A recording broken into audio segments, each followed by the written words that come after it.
大家好，我是 Zander 白欧，然后现在是在新西兰的皇后镇，就是一个风景非常非常优美的地方。现在看不到对不对？whatever。然后但去年这个时候我应该还是在北京当一个游戏公司社畜。那么这个事情我就想跟大家聊一聊我当时的心路历程、当时的状态，以及为什么决定要从北京逃离，然后选择来到新西兰做打工，开始我的打工度假之旅。OK， 那我们开始吧。我觉得因为我刚刚开心了，为什么呀？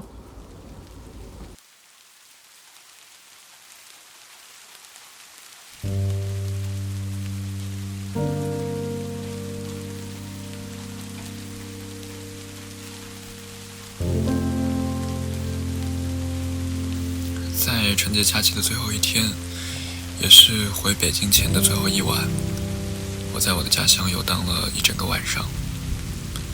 那个晚上很安静，也没有什么人，但是我就是不想回家，也不想睡觉。可能在我的潜意识里，我在一直拖延着天亮，拖延着那个最终要回到北京的时间点。我当然知道回到北京等待的我的是什么，那个只有着2点一线，每个夜晚过红绿灯都会让我意识到虚无这个词真是重要的地方。但是第二天，我还是站在雪里，看着爸爸远去的汽车，一个人提起行李箱走进了高铁站。我感觉我就在前往一个牢笼。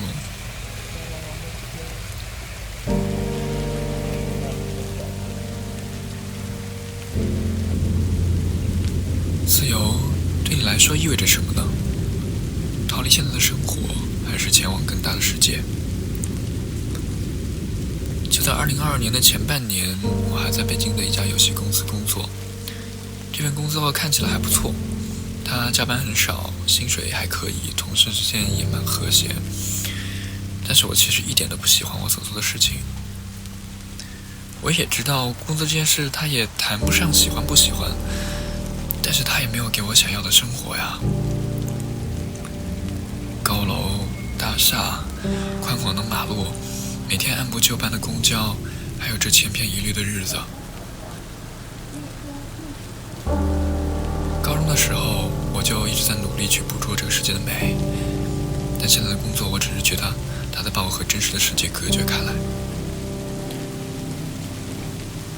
我的朋友们都远在四面八方，北京动不动就2个小时的地铁，已经隔断了所有的可能，更不要提因为疫情，所有娱乐场所都关了。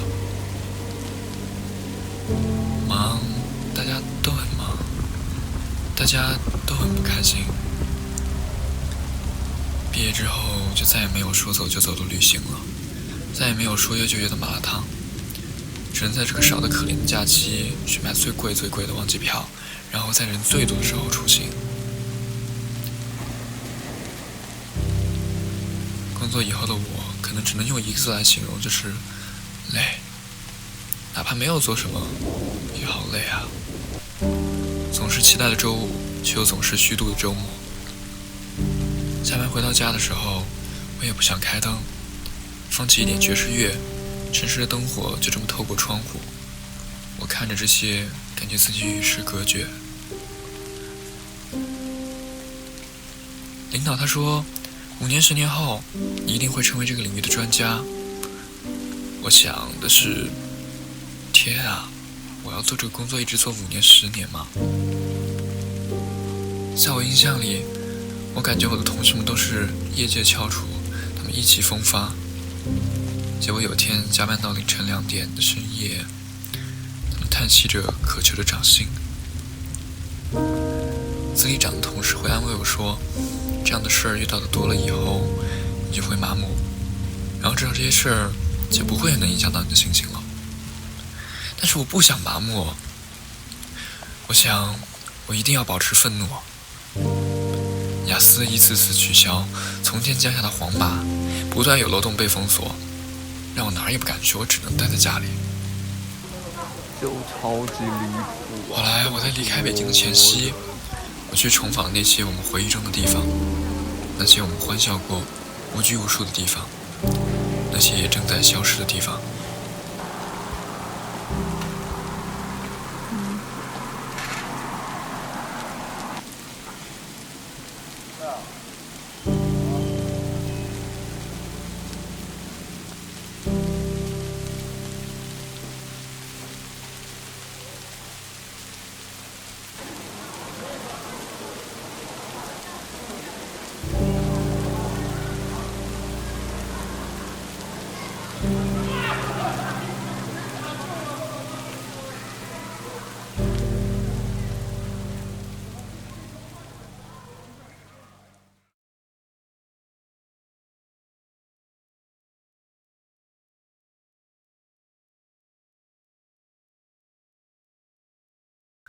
工作了以后，我为数不多的去了一次酒吧，那也是我第一次一个人去酒吧。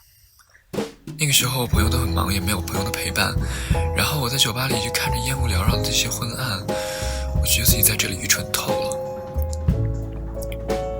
后来那个晚上，我一个人走到远方去打车，三里屯空空荡荡的，一个醉醺醺的中年西装男人帮着一个稍显不适的妙龄少女跟我擦肩而过。又是某天晚上回家的地铁上，被一只叫小柯的猫感动到泪流满面，然后又是一个午后，我觉得我才真正读懂了我去玩这本书。后来通过了一个朋友，我才知道了新西兰的打工度假签，他真的非常的潇洒。当年他独自一个人背包客走遍了整个南美，我就想我要像他一样，我要选择自由，我要离开这里，就像天堂夜电影院里所说的。Bisogna andare via per molto tempo, per moltissimi anni, per ritrovare il ritorno. Mattinne, torna Tinnerro, tu sei giovane, il mondo è tuo. 但是这总是需要勇气的呀，未知总是令人害怕的，不是吗？大洋彼岸会是我想象的那样吗？海的那边又是什么呢？这会是一个叶公好龙的故事吗？我在这个寒冬选择裸辞，我未来会后悔吗？那段时间我也问了很多朋友的看法，他们跟我说，你拿到签证之后去不去可以再考虑啊，反正就是你不喜欢公司的时候随时想走就可以走啊，这不是很好吗？我觉得你应该听一听你内心最本质的想法，勇敢去追啊！如果你这么想要，还在想着以后的话，哪还会有下一次啊？就如果说人一定要有个被规训的过程的话，我希望它尽可能的值得出现。如果一定要加一个日子的话，我希望它是1万年。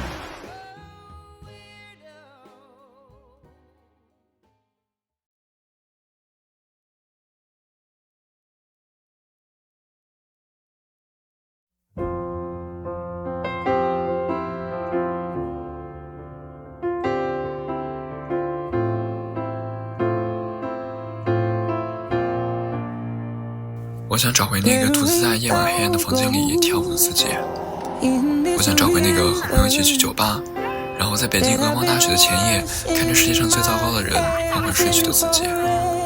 我想找回那个就算这个世界荒谬至极，无聊与痛苦远多过于快乐，但还依然在努力认识这个世界，并尽情的嘲笑而且保持着愤怒的自己。可能去往海的那一边也并不会找到只有在梦中才出现过的那片天空，但是此刻的我唯一可以确定的是，就是如果继续停留在如此的循环之中，那未来一定不会如我所想。 What I finally realize, now that I'm well into my late 30s, it takes a lot of bravery to look around you and see the world not as it is, but as it should be. In fact, I can't understand why people would ever want to leave their house. When it's so much safer just to close the door. But if you close the door, nothing will ever happen, will it? Well, just sit there in your safe little room for the rest of your life, wondering what might have been. 勇气，自由。又是一天的深夜，下着雨的北京，我和我爸打了一通电话，我告诉他我打算去新西兰的决定。早就已经察觉到我的焦虑了，他也没有说什么，就支持了我的决定。那天晚上，我站在阳台，看着窗外无人的雨夜，吹来一阵一阵的凉风，就连空气似乎都自由了起来。离开吧，该离开了。后来我回到了家里，和家人一起度过了出国前最后2个月的时光。可能也就是待在家里的时候，就会越发的怀念起远方。北京也是啊，三亚也是。当待在舒适区的时候，就总会想起曾经那些浪漫的日子。曾经穿梭于片场中的家，在海边的临时住所，青旅，远去的行人，饰演过的故事，水拂在脸上的风，深夜沙滩上的外卖。赶时间打出的夕阳光，逼仄的淋浴间，深夜无人的沿海步道，夕阳下的山间小路，这些无数纷繁又错乱的场景，它不应该成为残存在我记忆之中最后这些仅剩的，我只能去怀念的高光瞬间。之前在海平面上看到海豚的时候，还能对身旁的朋友说，我会永远爱大海。我希望可以在未来把那些曾经的自己一点一点亲手把它找回来。比起平静安稳的度过这一生，我更想在惊涛骇浪中翻涌下沉。我要去拥抱真正属于我的黎明。5年前我在这里说让我留下，5年后也是在这里，我说着让我离开。现在确实很合适的时候，很合适的机会，很合适的地方去跟北京道别了，我觉得。所以告别所有重要的地方，告别毫无拘束的生活，告别那些可爱的朋友和酒吧，告别所有的那些疯狂。嘿，再见吧，朋友们，再见。在这个无人的盛夏，大声的告别，相信我们终将还会在阳光下重逢。没有什么比你们更重要的，这是我一直留恋的事。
所以现在有活明白的不要了。